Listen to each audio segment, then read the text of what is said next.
Hello student, मेरा नाम है पवन कुमार और आप देख रहे हैं एचआरएस बायोलॉजी ट्यूटोरियल्स। स्टूडेंट, हम class 9 chapter 5 fundamental unit of life that is cell के बारे में स्टडी कर रहे थे, डिस्कशन कर रहे थे। तो हमने कुछ चीजों को डिस्कस कर लिया था। आज की जो टॉपिक है वो है shape and size of cell.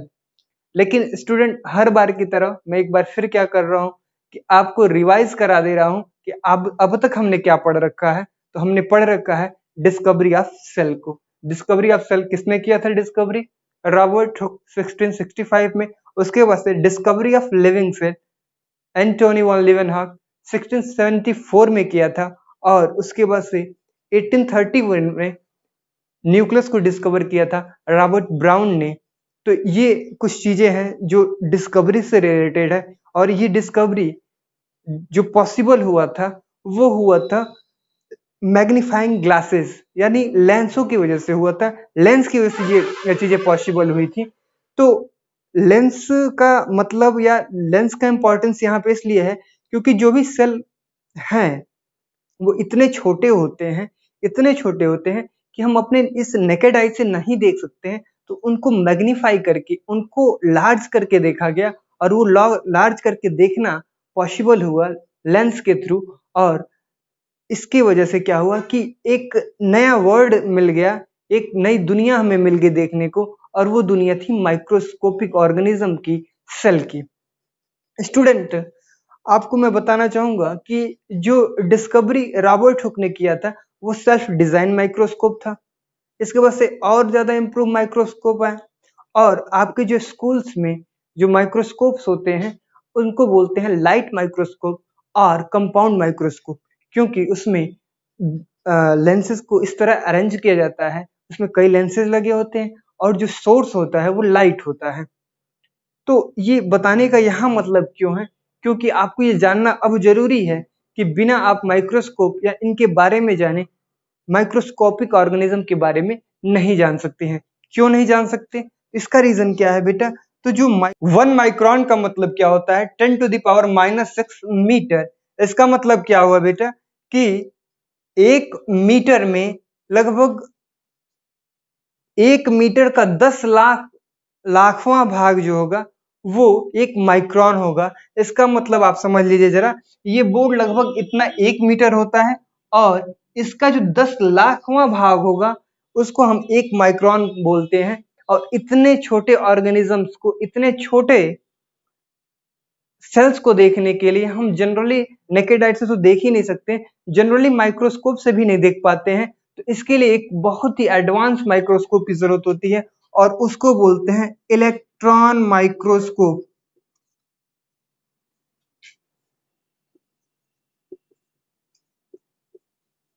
और इसका इन्वेंशन हुआ था 1940 में।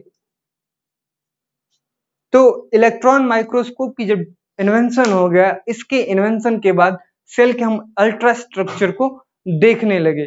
और इससे क्या हुआ कि एक नए वर्ल्ड आप कह सकते हैं या फिर एक माइक्रो ऑर्गेनिज्म के पूरे इंटायर वर्ल्ड को हम देखना जो पॉसिबल हुआ वो इलेक्ट्रॉन माइक्रोस्कोप से पॉसिबल हुआ। तो हमने अभी तक क्या क्या पढ़ लिया?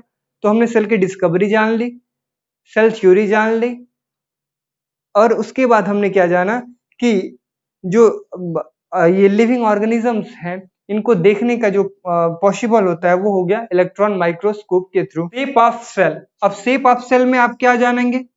एक इरेगुलर शेप होता है। फॉर एग्जांपल आप ऐसे कैसे भी ड्रॉ कर दीजिए और ड्रॉ करने के बाद से आप क्या करिए, इसमें इसके न्यूक्लियस को शो कर दीजिए और इसके अंदर जो मैटर भरा हुआ है जिसको हम साइटोप्लाज्म बोलते हैं, इसको हम बाद में डिस्कस करेंगे क्योंकि अभी ये आपके सिलेबस में है, आपके चैप्टर में है, लेकिन अभी यहाँ आया नहीं है। तो इस तरह के स्ट्रक्चर को हम बोलते हैं अमीबा।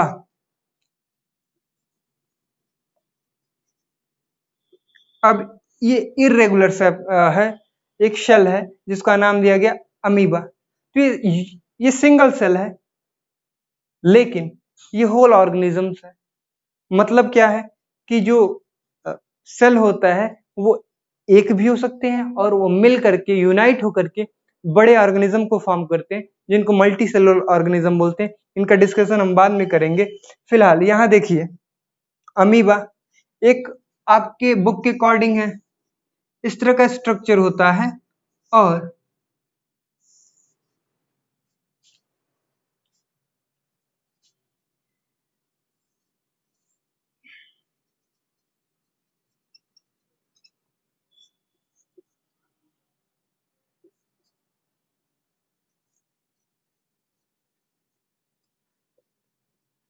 ये है क्लेमाइडोमोनाश। तो अमीबा, क्लेमाइडोमोनाश, इस तरह के डिफरेंट टाइप के सेल्स होते हैं। अब हम आपको बता दे रहे हैं एक और ऑर्गेनिज्म है, फॉर एग्जांपल जो हमारे, जिनको हम बोलते हैं स्लीपर लाइक एनिमल्स, इनको आप, जैसे स्लीपर आपका होता है, कुछ ऐसा ही शो होता है, ये कुछ ऐसा है,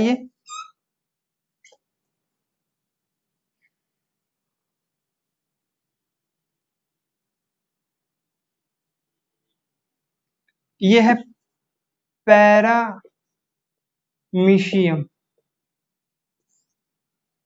मतलब क्या है कि जो सेल है उसकी साइज अलग अलग होती है, जैसे अमीबा है, क्लेमाइडोमोनास है, पैरामीशियम है।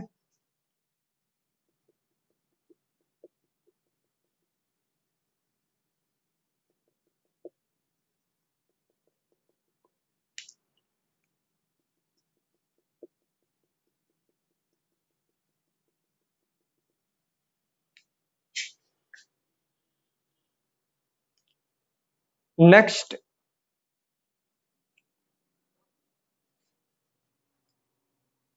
एक एक ऑर्गेनिज्म और है,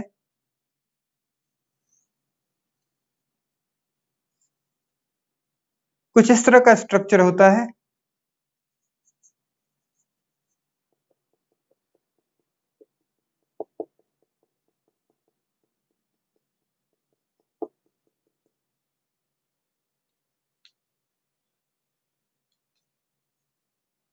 बैक्टीरिया जो होते हैं कुछ इस तरह के होते हैं। तो हमने क्या देखा यहाँ पे कि जो सेल है उसके अलग अलग साइज है, एक तरह का सेल नहीं है। ये इरेगुलर शेप में है, अमीबा है, एक क्लेमाइडोमोनास है, पैरामीशियम है, ये बैक्टीरिया है। और इनकी जो साइज है वो बहुत ही छोटी है, इतनी छोटी है कि हम अपने नेकेड साइज से देख भी नहीं सकते हैं। अब इनको देखने के लिए माइक्रोस्कोप चाहिए, और इनके एडवांस स्ट्रक्चर को देखने के लिए, इनके अल्ट्रा स्ट्रक्चर को देखने के लिए हमें चाहिए इलेक्ट्रॉन माइक्रोस्कोप। तो इलेक्ट्रॉन माइक्रोस्कोप से पॉसिबल ये हुआ कि हमने ये स्टडी करी, हमने पाया कि जो ऑर्गेनिज्म है वो सिंगल है। एक देख लीजिए, ये सेल है, ये अलग सेल है, ये अलग सेल है, और ये अलग सेल है, और अपने आप में भी ये क्या है, एक होल ऑर्गेनिज्म है। मतलब क्या है कि जैसे एक अमीबा है, इसको एग्जांपल ले लीजिए आप चाहे किसी का भी एग्जांपल ले सकते हैं। ये रेस्पायरेशन भी करते हैं, रिप्रोडक्शन भी करेंगे,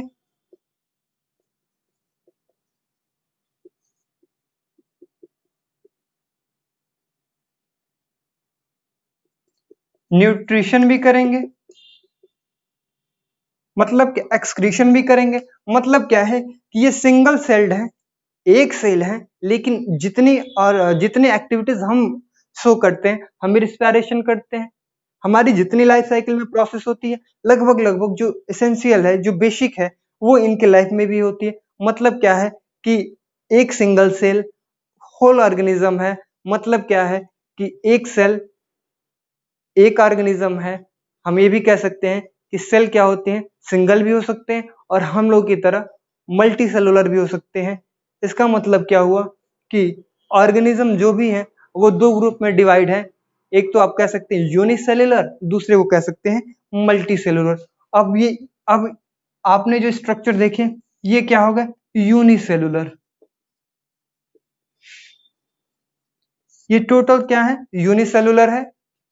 और हम लोग हैं, हायर प्लांट्स हैं, ये सब मल्टी सेलुलर है, क्योंकि इनकी जो बॉडी है एक तरह के सेल से एक तरह के सेल से मिलकर के टिश्यूज बनाते हैं, एक तरह के टिश्यूज मिलकर के ऑर्गन बनाते हैं, और एक तरह के ऑर्गन्स क्या होते हैं, यूनाइट होकर के एक ऑर्गन सिस्टम बना देते हैं। और इस तरह से एक हायर एनिमल का, हायर प्लांट की बॉडी का स्ट्रक्चर बन जाता है।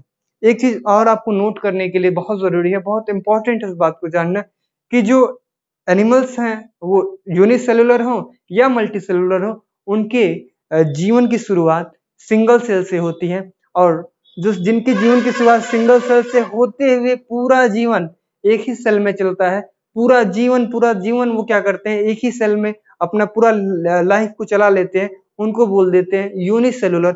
फॉर एग्जांपल आपको यहाँ पे है बैक्टीरिया है, अमीबा है, क्लेमाइडोमोनास है, पैरामीशियम है, ये आपके बुक के अकॉर्डिंग है। और भी हैं, वॉल बॉक्स है, बहुत कुछ है, लेकिन आपको सिर्फ मैंने बुक के अकॉर्डिंग ये बताया। और मल्टी सेलुलर में हम है, कोई भी लिविंग ऑर्गेनिज्म आप अपने आसपास देखते हैं, प्लांट्स देखते हैं, तो ये सारे मल्टी सेलुलर, और डॉग है, एलिफेंट है, और ब्लू व्हेल है, जो इस वर्ल्ड में या फिर आप कह सकते हैं अर्थ में जो सबसे बड़ा एनिमल है, ब्लू व्हेल है। टेरेस्ट्रियल में एलिफेंट है। ये सब मल्टी सेलुलर है, लेकिन इनके भी लाइफ की शुरुआत सिंगल सेल से होती है। लेकिन अंतर क्या होता है कि इनकी बॉडी में क्या होता है, लगातार लगातार डिवीजन होता है, और डिवीजन सिंगल सेल से डिवीजन होते होते वो मल्टी सेलुलर ऑर्गेनिज्म बन जाते हैं। तो आई होप कि ये आपको समझ में आया होगा कि सेल क्या है, सेल की डिस्कवरी क्या है, सेल थ्योरी क्या है, और जो नेक्स्ट टॉपिक मैंने आज आपको बताया shape and size of cell, तो शेप के बारे में हमने बात कर ली। शेप में ये डिफरेंट शेप के होते हैं, और ये ऑर्गेनिज्म को फॉर्म करते हैं। अलग अलग ऑर्गेनिज्म को कैसे फॉर्म करते हैं, इसके बारे में अभी हम डिस्कस करेंगे। होते हैं, यानी सिंगल सेल्ड कोई है और वो होल ऑर्गेनिज्म है, तो वो क्या कह सकते हैं कि यूनिसेलुलर ऑर्गेनिजम्स कह सकते हैं। और दूसरे टाइप के ऑर्गेनिज्म जो होते हैं वो मल्टी सेलुलर होते हैं।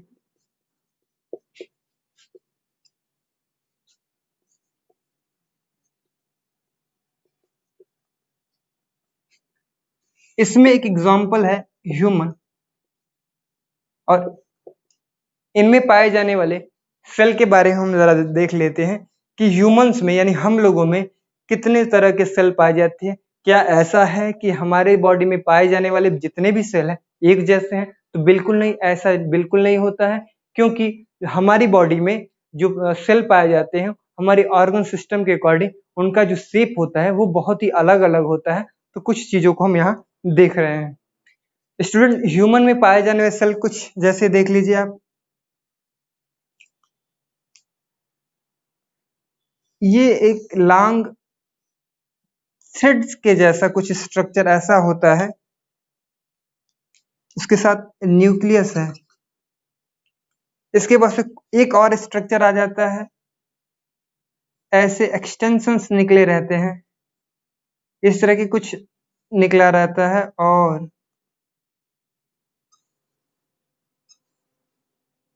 एक लॉन्ग एक्सटेंशन होता है।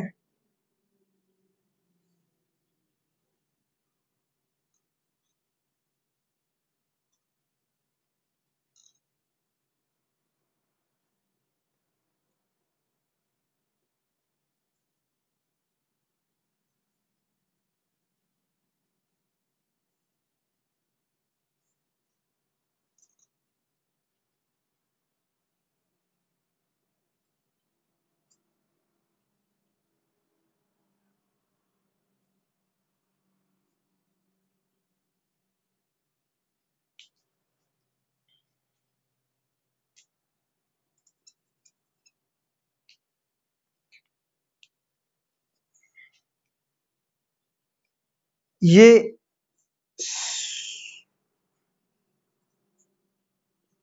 स्मूथ मसल सेल है। ये बेटा न्यूरॉन सेल है, जो हमारे ब्रेन में प्रेजेंट है, जो हमारे नर्वस सिस्टम को देखता है, जिससे हमें जो संवेदनाएं हैं इसके बारे में ये हमें मैसेज देता है। ये हमारी बॉडी के जो मसल्स हैं इसमें पाए जाने वाला मसल्स है। एनीवे, दूसरा जो सेल देखते हैं वो ओवल स्ट्रक्चर में है, और ये इसका न्यूक्लियस है।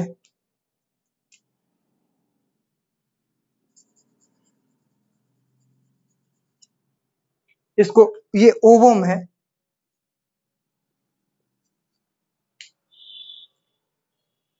इसके साथ साथ कुछ और शेल्स की स्ट्रक्चर मैं ड्रॉ कर रहा हूं, आप इसको जरा देखिएगा, बहुत इंपॉर्टेंट है, अक्सर एग्जामिनेशन में इससे क्वेश्चन जरूर पूछ लिए जाते हैं।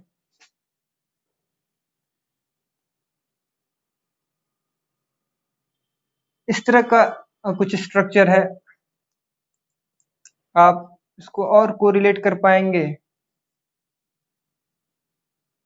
अगर हम इन्हें ऐसे कर दें, ऐसे आप समझ लीजिएगा,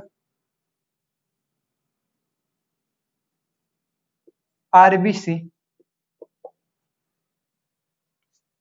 इसको मैं इरेज कर दे रहा हूं। आप रेड कलर जो होते हैं, रेड ब्लड सेल, जो हमारे ब्लड के सेल होते हैं, तो ये आरबीसी हैं। डब्ल्यूबीसी में भी कुछ इस तरह का स्ट्रक्चर होते हैं। डब्ल्यूबीसी ये हमारे ब्लड सेल हैं।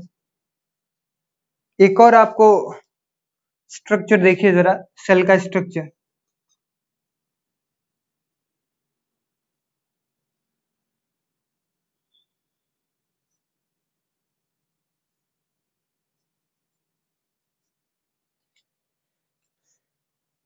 ये स्पर्म सेल है।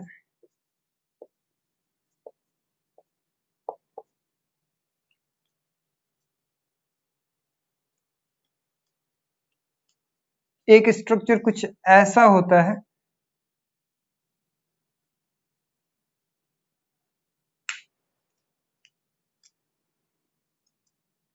ये फैट सेल है।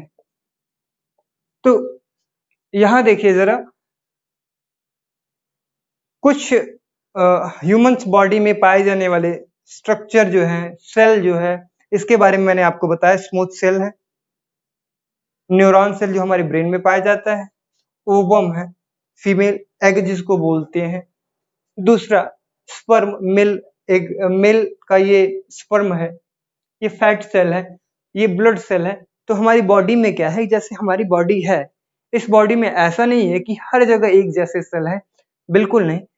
बॉडी में क्या होते हैं कि डिफरेंट पार्ट्स ऑफ ऑर्गन्स में डिफरेंट डिफरेंट सेल होते हैं, और वो क्या करते हैं, यूनाइट होकर के लाइफ प्रोसेस को कंटिन्यू करते हैं।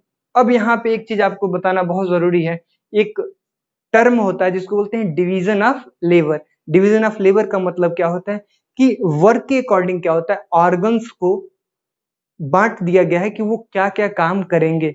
फॉर एग्जाम्पल, हमारी बॉडी में रेस्पायरेशन के लिए पूरा रेस्पिरेटरी सिस्टम है, जिसमें नोज से लेकर के और लंग्स तक, इसके आगे जो भी सेलुलर रेस्पिरेशन है वो खैर हायर चीजें हैं, लेकिन ये हमारा रेस्पिरेशन का पार्ट है। फूड के लिए फूड लेना, फूड को डाइजेस्ट करने के लिए डाइजेस्टिव सिस्टम है। एक्सक्रेशन के लिए स्किन है, अदर ऑर्गन्स हैं। देखने के लिए हमारी आईज हैं, और उसके कुछ ब्रेन से जुड़ी हुई चीजें हैं।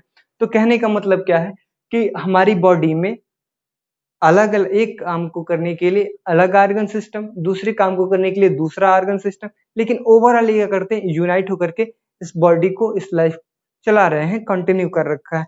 लेकिन इस तरह का कुछ सिस्टम लिविंग, इस तरह का कोई सिस्टम माइक्रो ऑर्गेनिज्म में नहीं पाया जाता है। उनमें क्या होता है, एक सिंगल सेल जो है, जिसको अभी मैंने बताया था कुछ देर पहले, एक सिंगल सेल जो है, आप अमीबा का केस में देख लीजिएगा, एक सिंगल सेल क्या करता है, पूरे लाइफ प्रोसेस को परफॉर्म करता है। तो उसमें कोई डिवीजन ऑफ लेबर नहीं पाया जाता है, हम लोगों में डिवीजन ऑफ लेबर पाया जाता है।